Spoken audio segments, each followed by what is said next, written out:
በሰርጓ ቀን የሞተችው ሙሽራ። አሰላሙ አለይኩም ወራህመቱላሂ ወበረካቱ።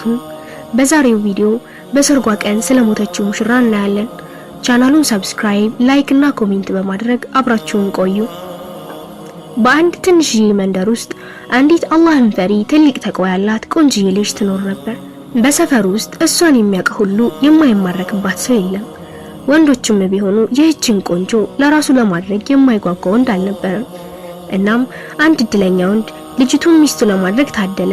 የሰርጉ ቀን ተቆረጠ። ሰርጉም ተደገሰ። ቤተሰብ፣ ጎረቤት ሁሉ ተሰባስቧል ሰርጉን ለማድመቅ። ሙሽሪት ግን ይህ ሁሉ ግርግር ሰላም እየነሳት ነበር።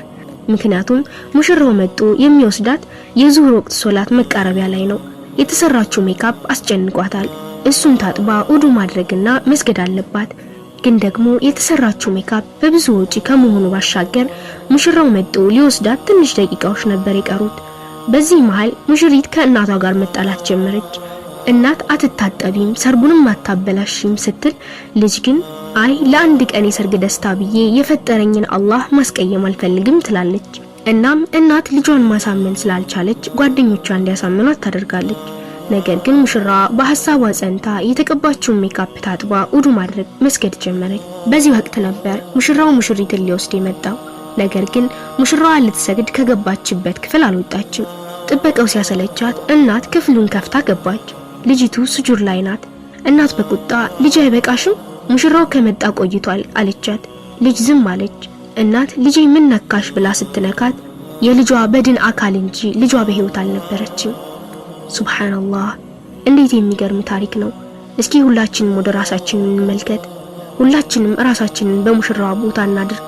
ምን እናደርግ ነበር? አስተያየታችሁን ኮሜንት ላይ አስቀምጡልኝ። በዚህ ታሪክ ብዙ ልንማራቸው የምንችላቸው ነገሮች አሉ። ሞት ማለት ጫንቃችን ላይ የተደቀነ ሰይፍ ማለት ነው። መቼና እንዴት በምን ሁኔታ ሊወስደን እንደሚችል አናቅም እና ሁላችንም ወደ አላህ እንቀረብ።